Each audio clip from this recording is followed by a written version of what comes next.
بسم اللہ الرحمن الرحیم۔ نظام ربوبیت، تعارف، تباول، بادنا لفظی تغیر۔ عقل خود بھی غافل از بہبود غیر، سود بیند نہ بیند سود غیر۔ وہی حق بینندہ سود ہما، در نگاہش سود و بہبود ہما۔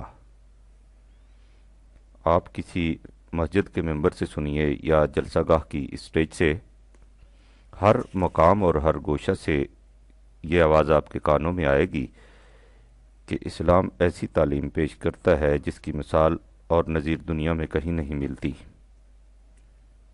یہ وہ ضابطۂ حیات ہے کہ اگر ساری دنیا کے مفکرین، سیاسیین اور مصلحین اکٹھے ہو جائیں تو بھی اس جیسا مکمل ضابطۂ حیات مرتب کرنا تو ایک طرف، وہ اس کی کسی ایک شق کے مثل بھی مدون نہیں کر سکتے۔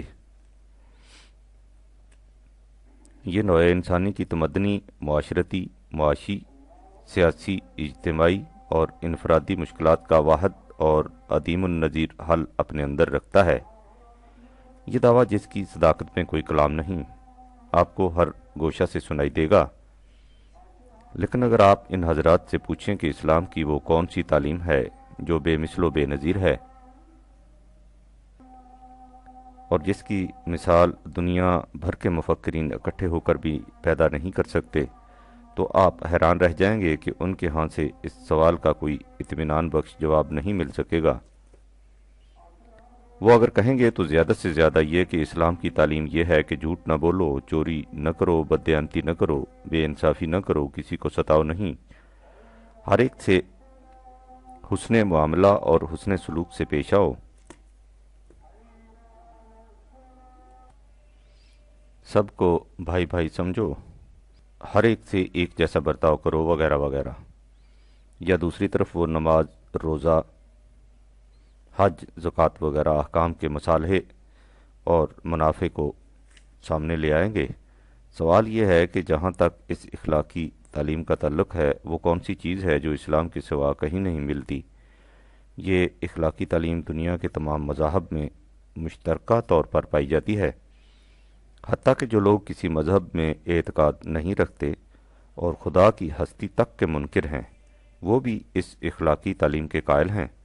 وہ بھی یہ نہیں کہتے کہ جھوٹ بولنا اچھا ہے، چوری ضرور کرنی چاہیے، لوگوں کو ستانا اور ان پر ظلم کرنا قابل ستائش ہے، بددیانتی قابل فخر ہے۔ لہٰذا اگر اسلام کی مابع الامتیاز تعلیم یہی ضابطۂ اخلاق ہے تو اس سے اس دعویٰ کی صداقت تو ثابت نہیں ہو سکتی کہ اس کی تعلیم بے مثل و بے نظیر ہے۔ باقی رہا نماز، روزہ وغیرہ کا سوال، تو آپ انہیں زیادہ سے زیادہ باقی مذاہب کے طریقے عبادت اور رسوم پرستش سے بہتر ثابت کر دیں گے، لیکن جب فریق مقابل آپ پر یہ اعتراض کرے گا کہ ان تمام شعائر کی پابندیوں کے باوجود خود مسلمانوں کی جو حالت ہے وہ کسی سے پوشیدہ نہیں، تو اس کا آپ کے پاس کوئی جواب نہیں ہوگا۔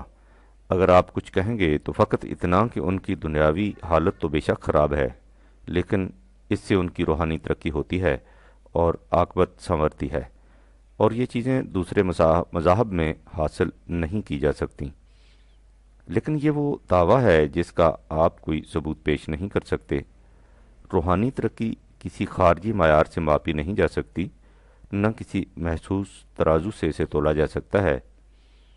دنیا میں ہر مذہب روحانی ترقی کا مدعی ہے، اور آپ کے پاس کوئی معیار ایسا نہیں جس سے آپ علی وجہ البصیرت ثابت کر سکیں کہ آپ کے مسلک و مشرب کے مطابق تو روحانی ترقی ہو سکتی ہے اور دیگر مذاہب کی روش پر چلنے سے ایسا نہیں ہو سکتا۔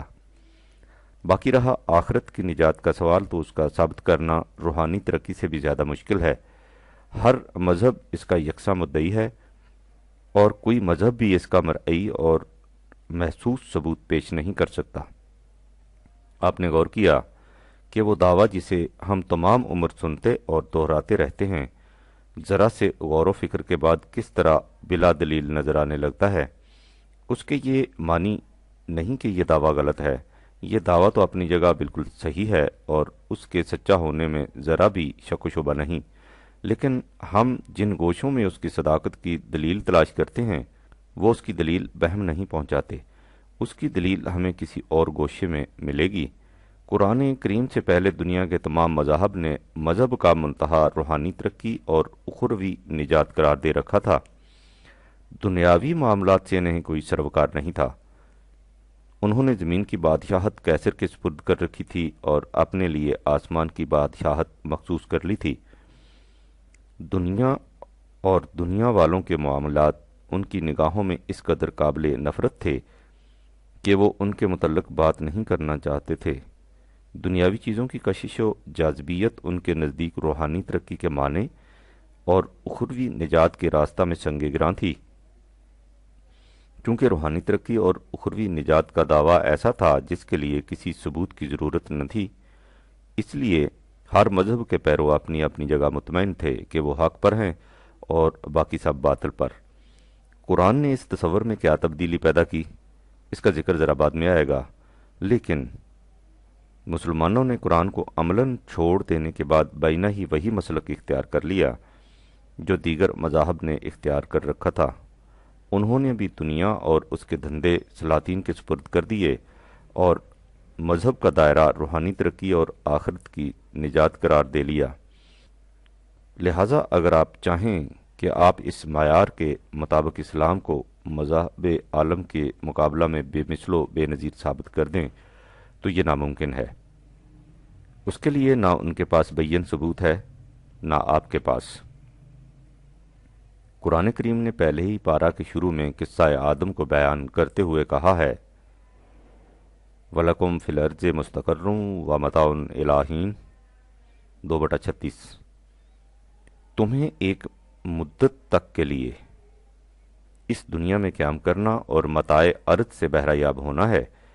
اس کے لیے یاد رکھو کہ فمن تبع ہدایا فلا خوف علیہم ولا ہم یحزنون، جو قوم ہمارے دیے ہوئے ضابطۂ حیات وہی کے مطابق زندگی بسر کرے گی اسے نہ کسی قسم کا خوف ہوگا نہ حزن، لیکن جو قوم اپنے خود ساختہ نظریوں کے مطابق زندگی کے مسائل حل کرنے کی کوشش کرے گی اور مذکورہ بالا ضابطہ حیات کے خلاف چلے گی، اولئک اصحاب النار ہم فیہا خالدون 2/29۔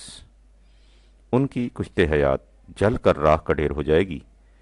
لہذا قرآن نے انسان کو وہ رہنمائی عطا کی ہے جو اسے اس دنیا میں رہنے کے طور طریق سکھاتی ہے اور اس کی حیات عرضی کے اس بنیادی مسئلہ کا حل بتاتی ہے جس کا حل تنہا عقل انسانی آج تک دریافت نہیں کر سکی، اور نوع انسانی کی ساری تاریخ جس کے حل کی تلاش کی مضطربانہ کوشش اور خونی داستان ہے، اور حل بھی ایسا بتاتی ہے کہ اس سے زندگی کی سرفرازیاں بھی حاصل ہو جاتی ہیں اور اس کے بعد کی زندگی کی خوشگواریاں بھی۔ یہ ہے وہ مقام جہاں اسلام کے بے مثل و بے نظیر ہونے کی حقیقت ابھر کر سامنے آ جاتی ہے اور انسان دیکھ لیتا ہے کہ اس کے بتائے ہوئے اصول اور احکام کس طرح اس حل کے لا ینفک اجزاء ہیں۔ وہ بنیادی مسئلہ کیا ہے جس کی طرف اوپر اشارہ کیا گیا ہے اور عقل انسانی اس کے حل میں کس طرح ناکام رہی ہے، اس کے متعلق میں نے تفصیل سے اپنی اس کتاب میں لکھا ہے جس کا موضوع انسانی فکر کی تاریخ ہے اور جس کا عنوان ہے انسان نے کیا سوچا۔ اس کتاب کی تدوین کے بعد میرے سامنے ڈاکٹر رینہالڈ نیبر کی کتاب moral man and immoral society کا 1953 کا ایڈیشن آیا۔ اس کتاب کی ابتدا ان الفاظ سے ہوتی ہے، اگرچہ انسانی معاشرہ کی جڑیں ایسی ہیں جو تاریخ کی زمین میں خود انسانی زندگی کے آغاز سے بھی زیادہ گہرائی تک پہنچی ہوئی ہیں، لیکن نوع انسانی نے اپنی اجتماعی زندگی کے بنیادی مسئلہ کے حل میں مقابلتاً بہت ہی کم ترقی کی ہے۔ وہ مسئلہ یہ ہے کہ وہ طبعی اور ثقافتی اسباب و ذرائع جو انسانی زندگی کے قیام اور نشو و نما کے لیے ضروری ہیں ان کی عادلانہ تقسیم کس طرح سے کی جائے۔ یعنی انسان کی حیات عرضی کا بنیادی مسئلہ یہ ہے کہ وہ سامان نشو و نما جو فطرت کی طرف سے بلا مزد و معاوضہ عطا ہوا ہے اس کی تقسیم کس طرح سے کی جائے کہ وہ تمام افراد انسانیہ کی نشو و نما کا ذریعہ بن سکے۔ ایسی نشو و نما کا ذریعہ کہ ان کی طبعی ضروریات بھی پوری ہوتی رہیں اور ان کی مضمر صلاحیتیں بھی ابھرتی چلی آئیں۔ یہ ہے وہ بنیادی مسئلہ جس کا صحیح حل نہ ملنے کی وجہ سے انسان اس قدر جگر سوز مشقتوں میں مبتلا چلا آتا ہے۔ قرآن کریم نے اس مسئلہ کو 3 لفظوں میں بیان کر دیا ہے۔ اس نے جب آدم یعنی آدمی سے کہا کہ تم نے زمین میں رہنا ہے تو ساتھ ہی یہ بھی کہہ دیا کہ بعضکم لبعض عدو 2/36، تمہارے مفاد میں ٹکراؤ ہوگا، تم میں سے ہر ایک چاہے گا کہ اپنے لیے زیادہ سے زیادہ سمیٹ لے، خواہ دوسروں کے لیے کچھ بھی نہ بچے۔ نتیجہ اس کا یہ ہوگا کہ کچھ لوگ اتنا کچھ سمیٹ لیں گے کہ اس کے رکھنے کے لیے بھی جگہ نہیں ہوگی، اور دوسرے لوگ زندگی کی بنیادی ضرورتوں تک کے محتاج ہو جائیں گے۔ جو لوگ اس طرح رزق کے سرچشموں پر قابض ہو جائیں گے وہ دوسروں سے اپنی مرضی منوائیں گے اور ان پر اپنا حکم چلائیں گے۔ اس سے انسانی معاشرہ میں فساد برپا ہوگا اور خون ریزیاں ہوں گی۔ یفسدو فیہا و یسفک الدماء، یہ ہے انسان کی تمدنی زندگی کی بنیادی کشمکش، جس کے اطمینان بخش حل کے لیے عقل انسانی تمام عمر سرگرداں رہی ہے اور اسے قدم قدم پر اپنی شکست کا اعتراف کرنا پڑا ہے۔ جیفرے بینتھم 19ویں صدی کا ایک مشہور ریفارمر گزرا ہے۔ اس نے عمر بھر کوشش کی کہ مختلف افراد اور طبقات کی خود غرضی کا کوئی کامیاب حل تلاش کر سکے۔ اس کے لیے اس نے مختلف تحریکیں چلائیں، لیکن وہ ایک ایک کر کے ناکام ہوتی چلی گئیں۔ آخر الامر اس نے انتہائی مایوسی کے عالم میں اس کا اعتراف کیا کہ اب میں کسی فریب میں نہیں رہا، اب میری نگاہوں کے سامنے سے خوش آئند خوابوں کے تمام پردے اٹھ چکے ہیں۔ اب میں نے اپنی ناکامیوں کا راز پا لیا ہے، اور وہ یہ کہ انسان کی خلقت ہی ایسی واقع ہوئی ہے کہ اگر تمام نوع انسانی کی مسرت ایک طرف ہو اور ایک فرد کی اپنی مسرت ایک طرف، تو وہ تمام نوع انسانی کی مسرت پر اپنی مسرت کو ترجیح دے گا۔ Works volume 4 page 80۔ Doctor Niebuhr اس کی تائید کرتا ہوئے اس پر اضافہ کرتا ہے کہ انسانی تہذیب نے جو کچھ کیا ہے وہ اتنا ہی ہے کہ جو خرابی ایک فرد کے اندر تھی اس نے اسے ایک قوم کو تفویض کر دیا ہے۔ یعنی اب قوموں کی وہی حالت ہے جو بینتھم کے الفاظ میں افراد کی حالت تھی۔ اس مشکل کی وجہ یہ ہے کہ مختلف افراد میں اکتساب رزق کی استعداد مختلف ہوتی ہے۔ حیوانوں میں یہ بات نہیں ہوتی، ان کی کسی ایک جنس میں مثلا ہرنوں کے غلہ میں اس استعداد کا فرق نہیں ہوتا، اس لیے ان میں مفاد کا تصادم بھی نہیں ہوتا۔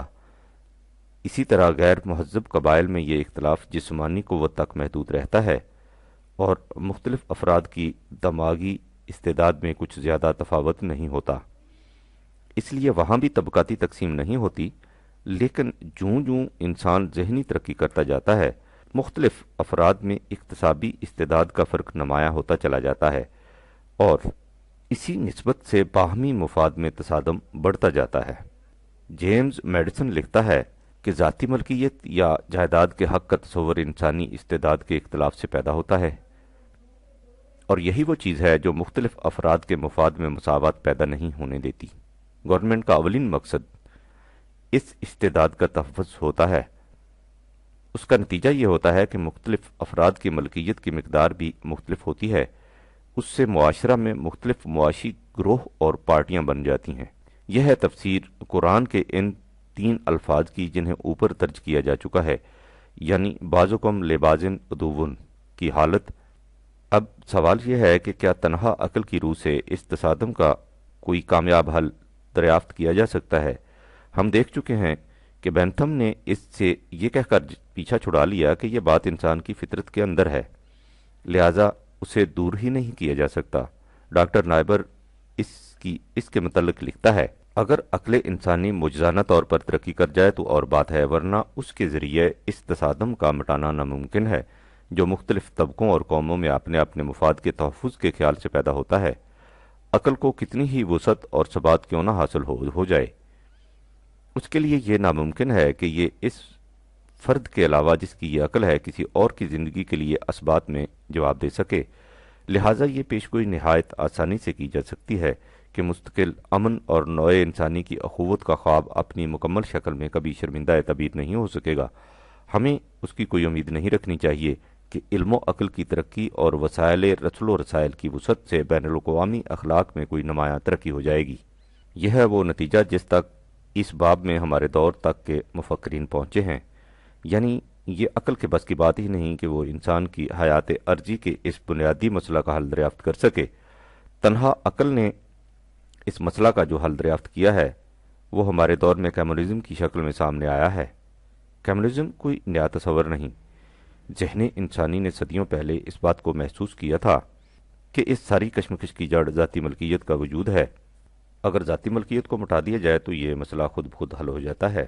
یہ تصور بڑا خوش آئند تھا، لیکن یہ وسیع پیمانے پر بحثیت ایک عام نظام زندگی کے کبھی عمل میں نہ آ سکا۔ اس کی وجہ یہ ہے کہ جب لوگوں کو معلوم ہو جائے کہ وہ کتنی ہی محنت کیوں نہ کریں، فالتو روپیہ سرپلس منی ان کے پاس نہیں رہ سکتا، تو ان کے دل میں زیادہ محنت کرنے کا جذبہ باقی نہیں رہتا، اور اگر ان کے اس جذبہ محرکہ کی بقا کے لیے ذاتی ملکیت کی اجازت دی جاتی ہے تو پھر وہی معاشی اور معاشرتی ناہمواریاں پیدا ہو جاتی ہیں۔ یہی حل مارکس نے پیش کیا اور اس کا عملی تجربہ روس میں ہو رہا ہے۔ اس وقت تک اس کا نتیجہ کیا نکلا ہے، اس کے متعلق موافق اور مخالف لٹریچر کا ایک طومار آپ کو دکھائی دے گا، لیکن یہ واقعہ ہے جس سے کوئی بھی انکار نہیں کر سکتا کہ اس مملکت نے اپنے چاروں طرف سخت آہنی پردے لٹکا رکھے ہیں جن کے اندر جھانک کر دیکھنے کی اجازت نہیں۔ اب ظاہر ہے کہ جس نظام کے نظریات کو عام کرنے کے لیے کمیونزم کے مدعی دنیا کے ہر گوشے میں اپنا خون پسینہ ایک کر رہے ہوں، وہ اسے آدم کی فردوس گمگشتہ قرار دے رہے ہوں، اس نظریہ کی عملی تجربہ گاہ کو باہر کی دنیا سے اس طرح آہنی پردوں میں چھپا کر رکھنا اس حقیقت کی ایک کھلی ہوئی دلیل ہے کہ وہاں یقیناً ایسا نقشہ نہیں جسے دنیا کے سامنے فخر کے ساتھ پیش کیا جا سکے۔ حقیقت یہ ہے کہ کمیونزم کے پاس کوئی ایسی محکم اساس نہیں جس پر وہ ایسے بلند نظام کی عمارت قائم کر سکے کہ لوگ اکتساب رزق کے لیے نہ دن کا چین دیکھیں نہ رات کا آرام، اور اس کے بعد سب کچھ دوسروں کی بہبود اور مرفع الحالی کے لیے عام کر دیں۔ اس صورت میں اس کے سوا کوئی چارہ کار ہی نہیں ہو سکتا کہ کام کرنے والوں سے مار مار کر کام لیا جائے اور انہیں حیوانوں کی طرح اتنا ہی دیا جائے جس سے ان کے جسم کی پرورش ہوتی رہے تاکہ وہ کام کرنے کے قابل رہیں۔ کمیونزم کا جو تجربہ روس میں ہو رہا ہے نوع انسانی کے لیے بدترین تجربہ ہے، جس میں اول تو انسانی زندگی اور حیوانی زندگی میں کوئی فرق نہیں کیا جاتا، دونوں کی زندگی محض طبعی زندگی سمجھی جاتی ہے جس کا خاتمہ موت کر دیتی ہے۔ لہٰذا اس میں انسانیت کے تقاضے طبعی تقاضوں سے زیادہ کچھ نہیں سمجھے جاتے، اور دوسرے یہ کہ جن انسانوں کے یہ طبعی تقاضے پورے کیے جاتے ہیں ان کی انفرادیت یکسر ختم کر دی جاتی ہے۔ میں نے ایک مدت تک اس تحریک کا دقت نظر سے مطالعہ کیا، اس لیے کہ جیسا کہ میں نے اوپر لکھا ہے مجھے ہمیشہ اس کی تلاش رہی کہ معلوم کر سکوں کہ تنہا عقل انسانی کیا انسان کے اس بنیادی مسئلہ کا حل پیش کر سکتی ہے یا نہیں، اور اس مطالعہ کے بعد اس نتیجہ پر پہنچا کہ یہ تحریک انسانیت کی سب سے بڑی دشمن ہے۔ اس تصور سے میری روح کانپ اٹھتی ہے کہ اگر یہ نظام کہیں ساری دنیا پر مسلط ہو گیا تو اس سے وہ کس عذاب علیم میں مبتلا ہو جائے گی۔ فٹ نوٹ، یہ کچھ میں نے 1955 میں لکھا تھا۔ اس کے بعد روس میں یہ نظام کس بری طرح سے ناکام رہا ہے اس کا علم ساری دنیا کو ہے۔ روس کے بعد چین کو بھی اسی دعویٰ کو لے کر اٹھا تھا، مگر ماؤ زے تونگ کی وفات کے بعد وہاں جس قسم کا انتشار رونما ہو رہا ہے اس سے ظاہر ہے کہ اس نظام کا شیرازہ وہاں بھی بکھر رہا ہے۔ فروری 1978 یہ تھا وہ شدید احساس جس کے ماتحت میں نے انسان کے اس بنیادی مسئلہ کے حل کے لیے قرآن کی طرف رجوع کیا۔ میں قرآن کا ایک ادنا سا طالب علم ہوں، میری عمر کا بیشتر حصہ اس پر غور و فکر میں گزرا ہے۔ قرآن سے رہنمائی حاصل کرنے کے لیے میرا ہمیشہ یہ انداز رہا ہے کہ میں پہلے سے کوئی خیال قائم کر کے قرآن کے اندر نہیں جاتا۔ میں ایک سوال کو سامنے رکھتا ہوں اور خالی ذہن ہو کر کوشش کرتا ہوں کہ مجھے قرآن سے اس کا کوئی حل مل جائے۔ جو حل مجھے قرآن سے ملتا ہے اسے قبول کرتا ہوں، خواہ وہ ساری دنیا کے مسلمات کے خلاف ہی کیوں نہ جائے، حتیٰ کہ خود میرے اپنے معتقدات اور تصورات کے بھی خلاف کیوں نہ ہو۔ یہی وجہ ہے کہ میں اپنوں اور بیگانوں قریب قریب سب کی نگاہوں میں ہدف ملامت بنا رہتا ہوں۔ میں نے اس مسئلہ کے حل کے لیے بھی اسی انداز سے قرآن پر غور کیا، اور میری اس کوشش نے مجھے جس نتیجہ تک پہنچایا ہے اسے میں نے آئندہ صفحات میں آپ کے سامنے پیش کر دیا ہے۔ قرآن تو وحی الہی ہے جس میں غلطی کا کوئی امکان نہیں، لیکن میں اپنی قرآنی بصیرت کو کبھی وحی الہی قرار نہیں دیتا، اس لیے اس میں سہو اور خطا دونوں کا امکان ہوتا ہے۔ بنابراین میں اس پر اصرار نہیں کرتا کہ جو کچھ میں نے سمجھا ہے وہ اس باب میں حرف آخر ہے اور وحی الہی کی طرح منزہ عن الخطا۔ البتہ مجھے اس پر ضرور اصرار ہے کہ جو کچھ میں نے لکھا ہے اس پر آپ قرآن کی روشنی میں غور کریں، اور آپ کو جہاں سکم نظر آئے اسے مجھ پر قرآن ہی کی تائید سے واضح کریں۔ اس مسئلہ کے حل کے لیے جو کچھ قرآن کریم سے میں سمجھا ہوں یہی ہے کہ قرآن کسی کے پاس فاضلہ دولت رہنے نہیں دیتا، اور وسائل پیداوار پر خواہ وہ فطری ہوں یا مصنوعی کسی کی ذاتی ملکیت کے اصول کو تسلیم نہیں کرتا، خواہ وہ ملکیت افراد کی ہو خواہ اسٹیٹ مملکت کی۔ اس مقام پر اکثر سطحی حضرات فوراً کہہ اٹھیں گے کہ یہ تو وہی بات ہے جو کمیونزم کہتی ہے۔ اس کے بعد وہ کہیں گے کہ یہ عجیب بات ہے کہ میں ایک طرف کمیونزم کو انسانیت کا بدترین دشمن قرار دیتا ہوں اور دوسری طرف اسلام کو جو وہی کچھ پیش کرتا ہے جسے اشتراکیت پیش کرتی ہے نوع انسانی کے حق میں آب حیات تصور کرتا ہوں۔ بعض لوگ شاید اس سے بھی آگے بڑھیں اور کہہ دیں کہ جو کچھ میں نے لکھا ہے یہ اشتراکیت ہی ہے جسے اسلام کا لیبل لگا کر پیش کیا جا رہا ہے۔ جیسا کہ آپ متن کتاب میں دیکھیں گے، اس قسم کی باتیں ان لوگوں کی طرف سے کی جاتی ہیں جو نہ یہ جانتے ہیں کہ کمیونزم کیا ہے اور نہ یہ کہ اسلام کیا ہے۔ اسی قسم کے وہ لوگ بھی ہیں جنہوں نے آج کل اسلامی اشتراکیت کی عجیب و غریب اصطلاح وضع کر رکھی ہے۔ یہ اصطلاح ایسی ہے جسے کوئی قرآنی دہریت کہہ دے۔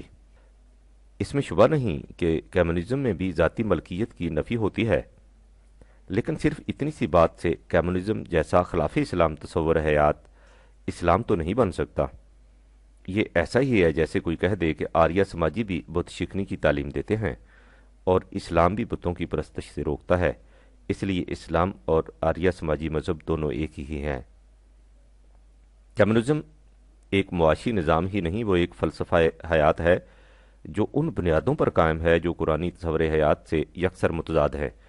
قرآنی تصور حیات کی روح سے یہ تمام کائرات ایک حکیم و خبیر ہستی کی پیدا کردہ ہے اور اسی کے غیر متبدل قوانین کے تابع چل رہی ہے۔ اس کی تخلیق ایک عظیم مقصد کو لیے ہوئے ہے۔ انسانوں کی تخلیق بھی اسی خدا کے پروگرام کے مطابق عمل میں آئی ہے۔ اس نے انسانی زندگی کو اس کی منزل مقصود تک پہنچنے کے لیے اپنی طرف سے رہنمائی عطا کی ہے جسے وحی کہا جاتا ہے۔ یہ وحی ان مستقل اقدار اور غیر متبدل قوانین پر مشتمل ہے جو تمام نوع انسانی کے لیے بطور ضابطہ حیات کام کرتے ہیں۔ اس ضابطہ حیات کے مطابق زندگی بسر کرنے کا نتیجہ یہ ہوتا ہے کہ انسان کو اس زندگی کی خوشگواریاں بھی نصیب ہوتی ہیں اور اس قابل بھی ہو جاتا ہے کہ مرنے کے بعد کی زندگی کی ارتقائی منازل طے کرتا ہوا آگے بڑھتا جائے۔ جو معاشرہ اس ضابطہ حیات کے مطابق متشکل ہوتا ہے اسے قرآنی نظام کا حامل کہا جاتا ہے۔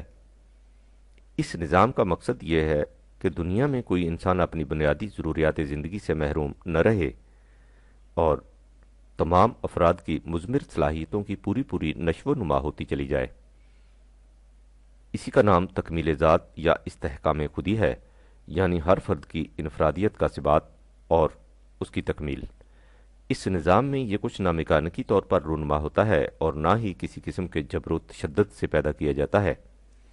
یہ چیز اس معاشرہ کے افراد کے دل کی گہرائیوں سے ابھرتی ان کے ذہن کی کاوشوں سے نشو و نما پاتی اور ان کے بازوؤں کی قوت سے پروان چڑھتی ہے، اس لیے کہ ان افراد کا ایمان ہوتا ہے کہ خدا کے قانون مکافات کی روح سے دنیا میں کوئی عمل حتیٰ کہ کوئی خیال تک بھی بلا نتیجہ نہیں رہتا۔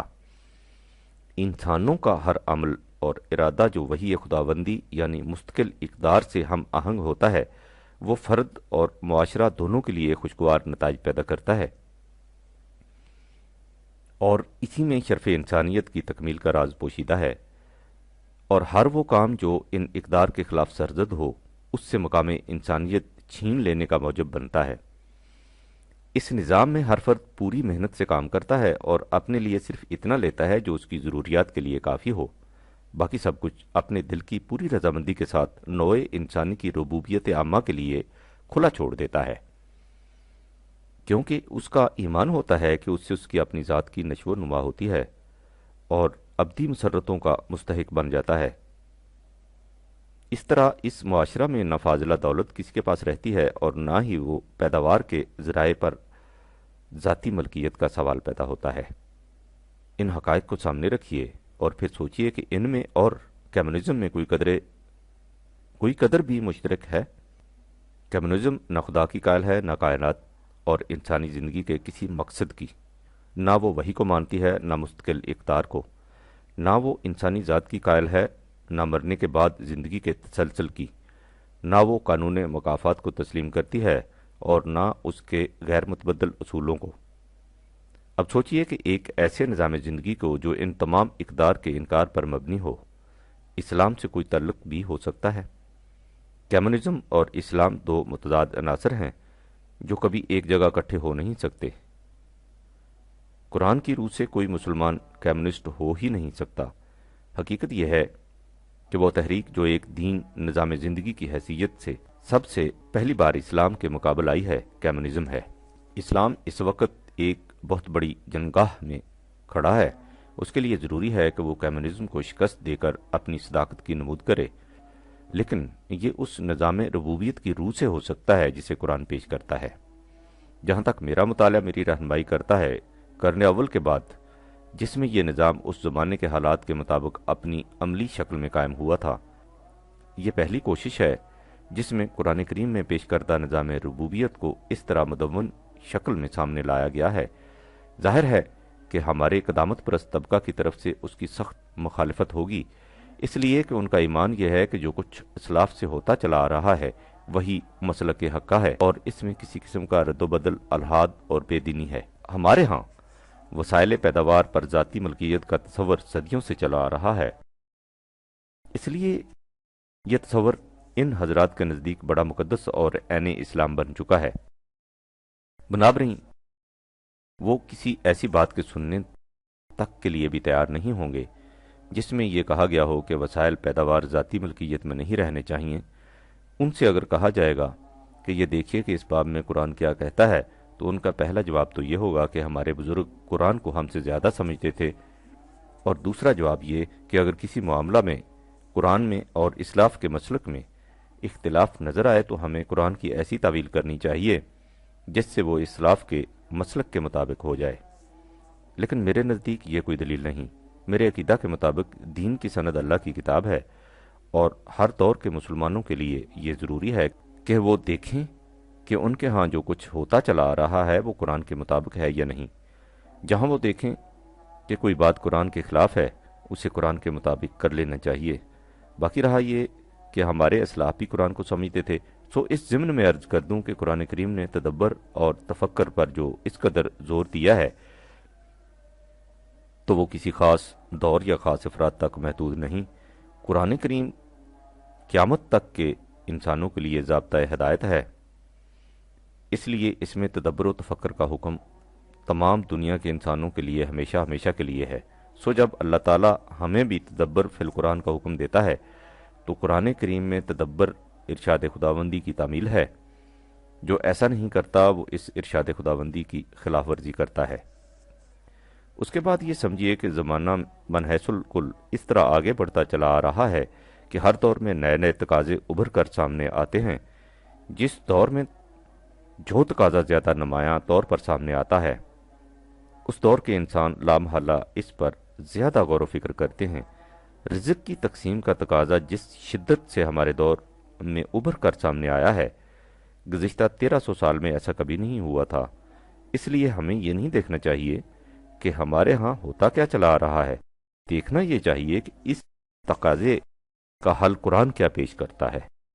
لیکن اتنا کچھ کہنے کے بعد میں پھر اسے دہرا دوں کہ ہمارا قدامت پرست طبقہ ان میں سے کسی بات پر بھی کان نہیں دھرے گا۔ وہ برابر یہی کہتے چلے جائیں گے کہ یہ بالکل نیا اسلام ہے جسے ہم نے اسلاف میں سے کسی کے ہاں نہیں سنا، لہٰذا یہ الحاد ہے، بے دینی ہے۔ ان لوگوں کے ہاں اسلاف کی تقلید کا جذبہ کس حد تک پہنچ چکا ہے، اس کا اندازہ ایک تاریخی واقعہ سے لگائیے۔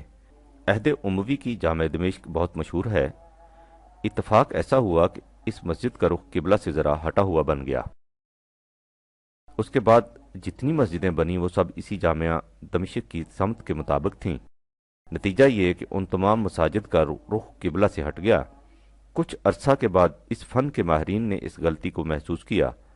بات بالکل صاف تھی کہ ان کے پیش کردہ علمی نظریہ کی روح سے دیکھ لیا جائے سمت غلط ہے یا صحیح، اور اگر سمت غلط نکلے تو اسے درست کر لیا جائے، لیکن تقلید اس کی اجازت کب دیتی ہے؟ چنانچہ اس کے متعلق ائمہ فقہ نے فتویٰ صادر فرما دیا کہ اگر کوئی فلکیات کا عالم یا معتمد آدمی یہ کہتا ہے کہ ان مساجد کا رخ غلط ہے تو اس کی اس بات پر قطعاً اعتماد نہیں کیا جائے گا اور نہ ہی اسے درخور توجہ سمجھا جائے گا، اس لیے کہ اموی مسجد کا قبلہ صحابہ کے وقت سے چلا آ رہا ہے اور انہوں نے اور ان کے بعد آنے والوں نے اسی قبلہ کی طرف منہ کر کے نمازیں پڑھی ہیں۔ وہ لوگ اس فلکی کی نسبت زیادہ عالم اور زیادہ قابل اعتماد تھے۔ ہمیں معلوم نہیں کہ یہ فلکیات کا ماہر درست کہہ رہا ہے یا غلط، لیکن یہ حقیقت کہ اسلاف نے اسی رخ پر نمازیں پڑھی ہیں خود اس امر کی دلیل ہے کہ اس فلکی کا قول غلط ہے، لہٰذا ہمیں اس کی بات نہیں ماننی چاہیے۔ یاد رکھو، کل خیر فی اتباع من سلف، اسلاف کی اتباع ہی میں تمام بلائی ہے۔ تفصیل کے لیے ملاحظہ ہو فقہ کی مشہور کتاب شامی، جلد اول، صفحہ 447۔ چنانچہ نمازیں اسی رخ پر پڑھی گئیں اور پڑھی جا رہی ہیں۔ جو قوم تقلید میں اس حد تک پہنچ چکی ہو، اس سے یہ توقع رکھنا کہ وہ کسی ایسی بات کو سننا گوارا کرے گی جس کی تائید اسے اسلاف کے ہاں سے نہ ملے، امید موہوم ہے۔ باقی رہا ذاتی ملکیت کا تقدس، سوچ کے متعلق اتنا عرض کر دینا کافی ہوگا کہ یہ تصور یورپ کے ان فلاسفروں اور معاشی رہنماؤں کا پیدا کردہ ہے جو نظام سرمایہ داری کے بنیادی ستون ہیں۔ بارڈن، ہابز، لاک، والٹیئر، ہیوم، سب اسی زمرہ کے لوگ ہیں۔ انہوں نے ذاتی ملکیت کو انسان کے فطری حقوق، نیچرل رائٹس کی فہرست میں شامل کیا اور اس کا تحفظ حکومت کا اولین فریضہ قرار دیا۔ ان کے برعکس قرآن کریم کو دیکھیے، وہ حضرات انبیاء کرام کے مسلک کو نوع انسانی کے لیے بطور دلیل راہ پیش کرتا ہے۔ آپ دیکھیں گے کہ قرآن نے کسی رسول کی ذاتی ملکیت کا ذکر نہیں کیا۔ خود حضور خاتم النبیین صلی اللہ علیہ وآلہ وسلم کے متعلق یہ حقیقت سب کو تسلیم ہے کہ روزمرہ کی اشیاء مستملہ کے سوا نہ حضور کی کوئی ذاتی ملکیت تھی نہ فاضلہ دولت، بلکہ ایک حدیث کے مطابق جو قرآن کریم کے مطابق ہے اور اس کے لیے قابل قبول، حضور نے فرمایا، انا لا نورث، ہمارا کوئی وارث نہیں، ما ترکنا صدقہ، ہم جو کچھ چھوڑ رہے ہیں وہ سب مفاد عامہ کے لیے ہے۔ بخاری جلد دوم، 996 صفحہ۔ چنانچہ اس اصول کے مطابق باغ فدق جو حضور کے ذاتی گزارے کے لیے تھا بطور ترکہ تقسیم نہیں ہوا بلکہ امت کی مشترکہ تحویل میں آ گیا۔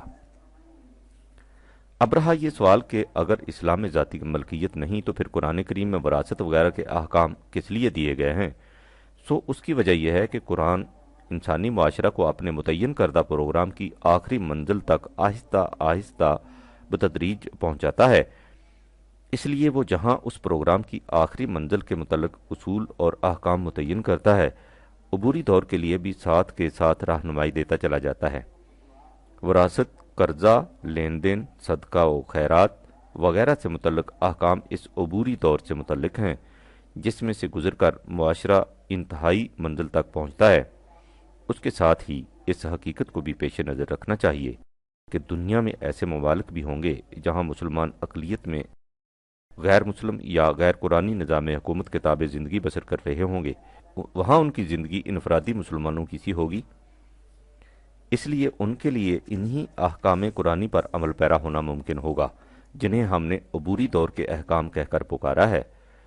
ان کے لیے کشاد کی راہ تو یہی ہوگی کہ وہ آخر الامر اس مملکت کی طرف ہجرت کر جائیں جہاں قرآنی نظام نافذ ہو، لیکن جب تک یہ ممکن نہ ہو انہیں بہرحال انفرادی احکام پر عمل پیرا رہنا ہی ہوگا۔ پھر یہ بھی ایک حقیقت ہے کہ جس طرح کوئی ایک معاشرہ جو قرآنی پروگرام پر عمل پیرا ہوتا ہے بتدریج آخری نقطہ تک پہنچتا ہے، اسی طرح تمام نوع انسانی بھی رفتہ رفتہ اس انتہائی نقطہ کی طرف جا رہی ہے جس کی نشاندہی قرآن نے کی ہے۔ جو شخص ذرا دکھتے نظر سے کام لے گا وہ اس حقیقت کو محسوس کر لے گا کہ انسانی معاشرے کے تقاضے اب کچھ ایسے شدید ہو چکے ہیں کہ ان کا حل ان قوانین کے بغیر ممکن نہیں جو قرآن نے انتہائی منزل کے لیے تجویز کیے تھے اور جس کا نمونہ نبی اکرم صلی اللہ علیہ وآلہ وسلم نے اپنی ذات اقدس میں دکھا دیا تھا۔ تمام نوع انسانی کی فلاح و بہبود کے لیے مسلسل محنت و کاوش، لیکن فاضلہ دولت اور ذاتی ملکیت کی نفی، یہی ہے وہ نظام ربوبیت جسے قرآن معاشرہ کی آخری شکل قرار دیتا ہے اور جسے آئندہ اوراق میں پیش کرنے کی کوشش کی گئی ہے۔ جو لوگ یہ کہتے ہیں کہ ذاتی ملکیت کا تصور انسان کی فطرت میں داخل ہے، ان کی خدمت میں عرض ہے کہ جسے وہ انسان کی فطرت سمجھتے ہیں وہ اس کے آباء و اجداد کی روایات، مروثی اثرات، تعلیم و تربیت کے نقوش اور گرد و پیش کی فضا کے مجموعہ سے زیادہ کچھ نہیں۔ انسان کی کوئی فطرت نہیں۔ ان امور کو میں سلیم کے نام خطوط کے مجموعہ میں وضاحت سے بیان کر چکا ہوں۔ قرآن کریم کے تجویز کردہ نظام تک پہنچنے سے پہلے جس طرح یہ بتانا ضروری ہے کہ کمیونزم کا پیش کردہ نظام کس طرح انسانیت کش ہے، اسی طرح یہ دکھانا بھی ضروری ہے کہ مغرب کا سرمایہ دارانہ نظام جو اس مفروضہ پر قائم ہے کہ ملکیت کا جذبہ انسان کی فطرت کے اندر ہے، اس لیے جو نظام پیداوار کے ذرائع کو افراد کی ذاتی ملکیت میں رکھتا ہے وہ عین فطرت انسانی کے مطابق ہے، وہ بھی کتنے بڑے فریب نفس اور ابلا فریبی میں مبتلا ہے۔ جب تک ان غلط مفروضوں کی اصلیت کو بے نقاب نہ کیا جائے ہم حقیقت تک نہیں پہنچ سکتے۔ یہی وجہ ہے کہ قرآن کریم نے ایمان باللہ سے پہلے کفر بالطاغوت یعنی غلط اور باطل تصورات اور نظام سے انکار کو ضروری قرار دیا ہے۔ رابرٹ بریفالٹ کے الفاظ میں آپ استبداد کے مقابلہ کے لیے کبھی نہیں اٹھ سکتے، نہ ہی اس کی قوت کو توڑ سکتے ہیں جب تک آپ ان جھوٹی سندوں کو سچا سمجھتے رہیں جو اس استبداد کے لیے وجہ جواز بہم پہنچاتی ہیں۔ جب تک آپ اس مقدس جھوٹ کو اچھی طرح بے نقاب نہیں کر دیتے اور واضح طور پر نہیں بتا دیتے کہ اس کا صحیح مقام کیا ہے، اس وقت تک آپ اس استبداد، اس ظلم اور بے انصافی کا کبھی مقابلہ نہیں کر سکتے۔ Rational evolution by neighbour, page 31۔ قرآن کے ایک طالب علم کی حیثیت سے میں اپنا فریضہ سمجھتا ہوں کہ وہ تمام غیر قرآنی تصورات جو ہم نے غیروں سے مستعار لیے ہیں لیکن جو بدقسمتی سے عین اسلام بن چکے ہیں ان کی پردہ دری کی جائے تاکہ قرآنی حقیقت نکھر کر سامنے آ جائے۔ یہی وہ طریقہ ہے جس سے ہمارے قلب و نگاہ کی تطہیر ہو سکے گی جو قرآنی انقلاب کے لیے اولین مرحلہ ہے۔ اقبال کے الفاظ میں، زندگی اپنے حوالی میں کسی قسم کا انقلاب پیدا نہیں کر سکتی جب تک پہلے اس کی اندرونی گہرائیوں میں انقلاب نہ ہو، اور کوئی نئی دنیا خارجی وجود اختیار نہیں کر سکتی جب تک اس کا وجود پہلے انسانوں کے ضمیر میں متشکل نہ ہو۔ پیام مشرق۔ قرآنی انقلاب کی خصوصیت یہ ہے کہ وہ ہنگامی شورشیں برپا کرنا نہیں سکھاتا، وہ اپنی اساس فکری تبدیلی پر رکھتا ہے جسے وہ علی وجہ البصیرت پیدا کرتا ہے، لیکن اس کے ساتھ ہی وہ ان جذبات کی بھی حسن کارانہ انداز سے پرورش اور تربیت کرتا ہے جو انقلاب کی قوت محرکہ ہوتے ہیں۔ اس طرح وہ اس کی داخلی اور خارجی دنیا میں ایسی تبدیلی پیدا کرتا ہے جس میں ہر قدم تعمیر کے لیے اٹھتا ہے، اور جو چیزیں بظاہر تخریبی نظر آتی ہیں وہ بھی در حقیقت تعمیر ہی کی تمہید ہوتی ہیں۔ ڈاکٹر نیبر اپنی محولہ بالا کتاب کے آخری صفحہ پر لکھتا ہے، نوع انسانی کی نجات ان افراد کے ہاتھوں ممکن ہے جنہوں نے قدیم خوابوں کو جدید خوابوں سے بدل دیا ہے۔ ان میں سب سے زیادہ اہم خواب یہ ہے کہ نوع انسانی کی اجتماعی زندگی میں مکمل عدل پیدا کر دینا ممکن ہے۔ یہ خواب بڑا ہی بیش بہا ہے، اس لیے انسان عدل سے زیادہ قریب تر مقام کو بھی حاصل نہیں کر سکتا جب تک مکمل عدل کی امید اس کے دل میں ایک بلند قسم کا جنون پیدا نہ کر دے۔ اس جنون کے سوا کوئی قوت ایسی نہیں جو ارباب اقتدار کے استبداد اور بلند مسندوں پر متمکن شدہ روحانی پیشوائیت کی ابلیسانہ کارستانیوں کے خلاف جہاد کر سکے۔ لیکن یہ جنون خطرناک بھی ہو سکتا ہے، اس لیے کہ اس سے مذہبی دیوانگی، فنیٹکسزم کے حوصلے بڑھ جاتے ہیں۔ لہٰذا اس جنون کو عقل کے کنٹرول کے تابع رکھنا ضروری ہے، لیکن اس کے ساتھ ہی یہ تو ابھی کرتے رہنا چاہیے کہ قبل اس کے کہ یہ جنون اپنا کام مکمل کر لے، کہیں عقل اس کا خاتمہ ہی نہ کر دے۔ اس قسم کا عقل اور جنون کا امتزاج، جس میں نہ تو جنون مذہبی دیوانگی سکھا دے اور نہ ہی عقل اس جنون کی چنگاری کو اپنی خاکستر کے نیچے دبا کر بجھا دے، قرآن کے سوا کہیں نہیں مل سکتا۔ یہی ہیں وہ ارباب خرد و جنون جنہیں اول الالباب الذین یذکرون اللہ قیاما وقعودا وعلی جنوبہم ویتفکرون فی خلق السماوات والارض 3/190 سے تعبیر کرتا ہے، یعنی وہ ارباب عقل و بصیرت جو زندگی کی ہر ساعت اور ہر گوشے میں وحی کی رہنمائی کو بھی پیش نظر رکھتے ہیں اور کائنات کی گہرائیوں اور بلندیوں پر بھی غور و فکر کرتے ہیں۔ یہی ہیں وہ مکمل عدل کا خواب دیکھنے والے، جو اس خواب کو ایک زندہ حقیقت بنا دینے کے اہل ہیں، اور اس کا زمانہ کچھ دور نہیں۔ علامہ اقبال نے 1923 کے قریب لکھا تھا کہ فطرت زندگی کی گہرائیوں میں ایک نیا آدم اور اس کے رہنے کے لیے ایک نئی دنیا تعمیر کر رہی ہے۔ اس سے قریب 10-12 برس بعد انہوں نے کہا تھا کہ جو حرف کل الف میں پوشیدہ ہے اب تک، اس دور میں شاید وہ حقیقت ہو نمودار۔ اس کے بعد انہوں نے اپنی ارمغان حجاز میں ابلیس کی زبان سے کہلوایا تھا کہ مزدقیت فتنہ فردہ نہیں، اسلام ہے۔ میں سمجھتا ہوں کہ قرآن کے جس آسمانی انقلاب کی طرف حکیم الامت نے یہ اشارے کیے تھے، اس کے لیے فضا بڑی تیزی سے تیار ہو رہی ہے۔ بنابراین میں نے ضروری سمجھا ہے کہ اس باب میں جو کچھ میں نے قرآن سے سمجھا ہے اسے ملت کے ارباب فکر و نظر کے سامنے واضح الفاظ میں پیش کر دوں۔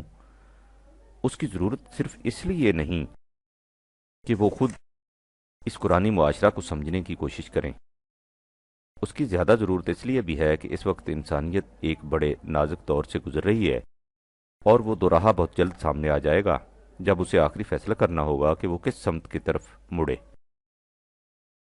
اگر اس وقت اس کا قدم پھر غلط راستہ کی طرف اٹھ گیا تو نامعلوم اسے صحیح راستہ کی طرف آنے کے لیے کتنی صدیوں تک انتظار کرنا پڑے، اور کتنے خون کے دریا پیرنے اور آگ کی خندقیں پھاندنی پڑے۔